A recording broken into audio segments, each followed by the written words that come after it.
SSC MTS हवालदार भरती 2025। नमस्कार विद्यार्थी मित्रांनो, तुमच्यासाठी अतिशय आनंदाची बातमी घेऊन आला। एसएससी एमटीएस हवालदारची 10,000 जागांसाठी भरती निघत आहे। ऑनलाईन पद्धतीने जे फॉर्म आहे 26 जून 2025 पासून ऑनलाईन पद्धतीने फॉर्म भरणे चालू होता आणि फॉर्म भरण्याची जी शेवटची तारीख असणार आहे 24 जुलै 2025 फॉर्म भरण्याची शेवटची तारीख आहे। महाराष्ट्रातील आपण कोणत्याही जिल्ह्यातले असाल तर मुलं मुलींना या भरतीमध्ये फॉर्म भरता येणार आहे आणि सप्टेंबर ते ऑक्टोबर महिन्यामध्ये ते एसएससी एमटीएस हवालदार या भरतीचा पेपर सुद्धा असणार आहे। तर 10वी पासवरच आपल्याला या भरतीमध्ये फॉर्म भरता येते एसएससी एमटीएस हवालदार या भरतीमध्ये। तर जवळपास 10,000 प्लस जागांसाठी ही भरती निघत आहे आणि या भरतीमध्ये पेपरमध्ये नेगेटिव्ह मार्किंग नाही तर जास्त चान्सेस सिलेक्शन होण्याचे।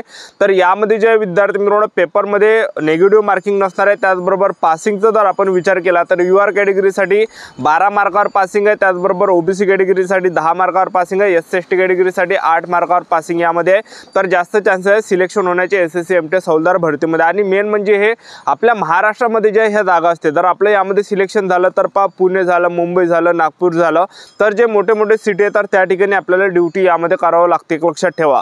तर एसएससी एमटीएस हवालदार भरतीमध्ये उंची किती आहे, छाती किती आहे, ग्राउंडला कोणकोणते इव्हेंट आहे, लेखी परीक्षेचा अभ्यासक्रम काय, निवड प्रक्रिया काय आहे, वयोमर्यादा काय आहे, पगार किती भेटणार आहे, संपूर्ण माहिती मी तुम्हाला एसएससी एमटीएस हवालदार भरतीबद्दल सांगणार आहे।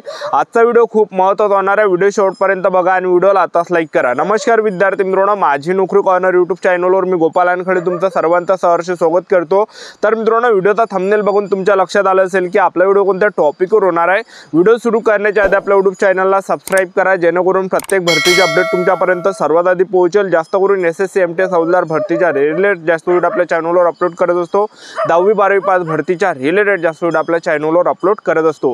व्हिडिओ सुरू करण्याच्या अगोदर सर्वांना एक रिक्वेस्ट आहे, तुम्ही आपला व्हिडिओ कोणत्या जिल्ह्यातून पाहून राहिले तुमच्या जिल्ह्याचं नाव नक्की कमेंट बॉक्समध्ये लिहा, जेणेकरून मला सुद्धा अंदाज लागणार आहे की आपला व्हिडिओ कोणकोणत्या गावापर्यंत पोहोचत आहे। एसएससी एमटीएस हवालदारची जवळपास 10,000 जागांसाठी ही भरती जी आहे विद्यार्थी मित्रांनो जाहीर करण्यात आली आहे। एक लक्षात ठेवा, तर 26 जून पासून ऑनलाईन फॉर्म भरणे चालू होत आहे 100% आणि फॉर्म भरणे शेवटची तारीख 24 जुलै 2025 फॉर्म भरणे शेवटची तारीख असणार आहे। आणि त्याचबरोबर पेपर जो आपला असणार आहे आणि पेपर जो असणार आहे 20 सप्टेंबर ते 24 ऑक्टोबरच्या दरम्यान आपल्याला एसएससी एमटीएस हवालदार या भरतीचा काय असणार आपला पेपर असणार आहे, ठीक आहे। तर एसएससी एमटीएस हवालदार भरतीमध्ये आपण वयाचा जर विचार केला तर 18 ते 27 वर्षापर्यंत आपल्याला या भरतीमध्ये फॉर्म भरता येते। एससी एसटी कॅटेगरीचे असाल तर 18 ते 32 वर्षापर्यंत तुम्हाला फॉर्म भरता येणार आहे आणि ओबीसी कॅटेगरीचे असाल तर 18 ते 30 पर्यंत फॉर्म भरता येणार आहे।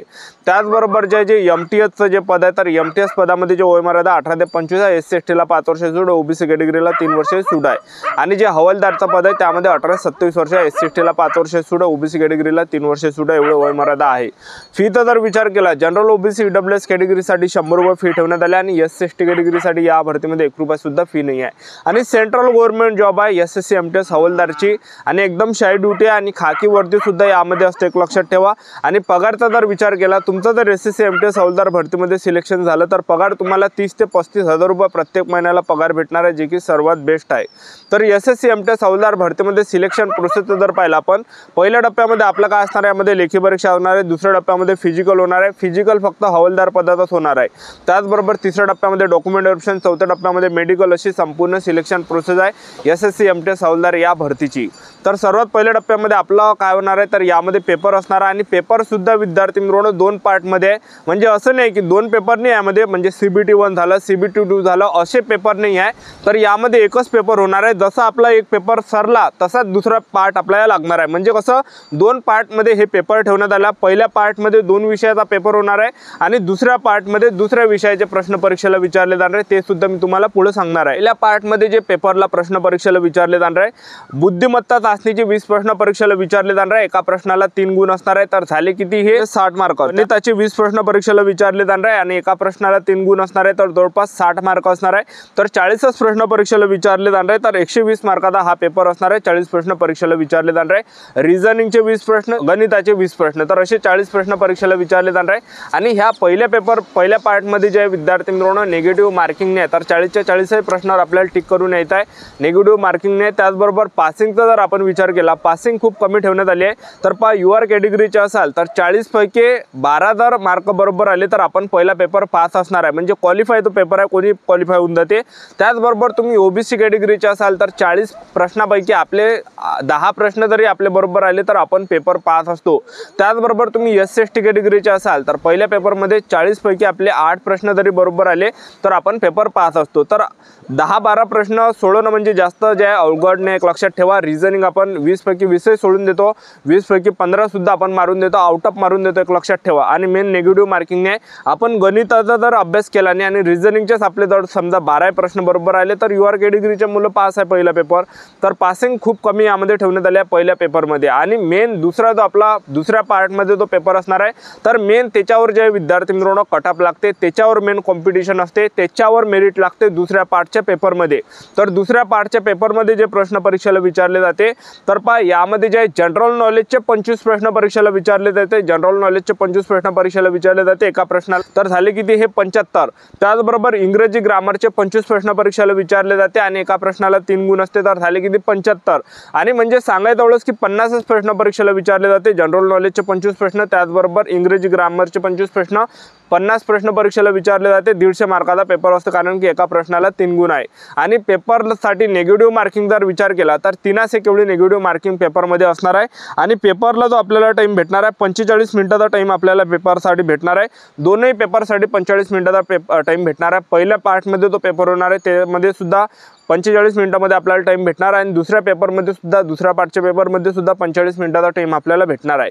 तर अशा प्रकारे जे SSC MTS हवालदार या भरतीचा पेपर असणार आहे. आणि मेरिट जे बनणार आहे तर त्या दुसऱ्या पेपरवर असणार आहे. म्हणजे हे 50 प्रश्न जे परीक्षेला विचारले जाणार आहे, जनरल नॉलेजचे 25 प्रश्न आणि इंग्रजी ग्रामरचे 25, मेन याच्यावर जे आपला कट ऑफ लागणार आहे, मेरिट लागणार आहे.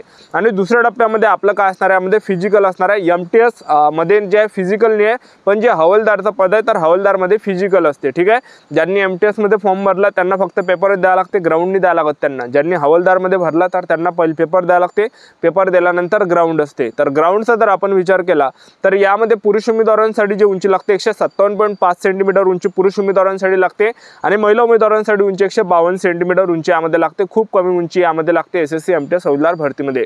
ज्यांची सुद्धा उंची कमी असेल तर चांगली सुवर्ण संधी तुमच्यासाठी चालून येत आहे. त्याचबरोबर यामध्ये ग्राउंडचा जर विचार केला तर पुरुष उमेदवारांसाठी यामध्ये 1600 मीटर रनिंग आणि 1600 मीटर रनिंग आपल्याला 15 मिनिटांमध्ये मारायचे. 15 मिनिट जे की सर्वात बेस्ट आहे. कोणीही 15 मिनिटांमध्ये जे 1600 मीटर रनिंग मारून देते. तर यामध्ये पैदल जरी आपण चाललो ना तरी सुद्धा आपण 1600 मीटर रनिंग आपण 15 मिनिटाच्या अंदर या ठिकाणी मारून देतो.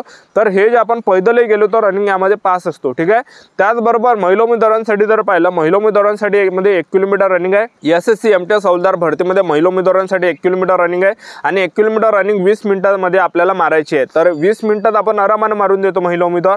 तुम्ही जर पैदल जरी 1 किलोमीटर गेले तर 20 मिनिटाच्या अंदर तुम्ही आरामात या ठिकाणी मारून देता. ठीक आहे, तर एवढं यामध्ये उंची आहे आणि त्याचबरोबर ग्राउंड आहे. त्याचबरोबर छातीचा जर विचार केला तर पुरुष उमेदवारांसाठी 80 सेंटीमीटर पाहिजे आणि फुगून 5 सेंटीमीटर आपली भरली पाहिजे. तर एवढी संपूर्ण सिलेक्शन प्रोसेस आहे. तर आतापासून आपापल्या तयारीमध्ये लागा, कारण की SSC MTS हवालदारच्या 10,000+ जागांसाठी ही येणाऱ्या दिवसामध्ये भरती निघत आहे. तर महाराष्ट्रातील आपण कोणत्याही जिल्ह्यातले असाल तर मुलींना फॉर्म भरता येणार आहे 10वी पास होईल. ठीक आहे, तर आतापासून आपापल्या तयारीमध्ये लागा, कारण की फॉर्म भरणे 26 जून पासून फॉर्म भरणे चालू होत आहे. तर आपलं YouTube चॅनल सबस्क्राईब करून ठेवा, वेळोवेळी अपडेट देत राहणार अशाच नवीन भरतीच्या अपडेटसाठी. आजच्या इथंच थांबतो, भेटूया नेक्स्ट व्हिडिओमध्ये. जय हिंद.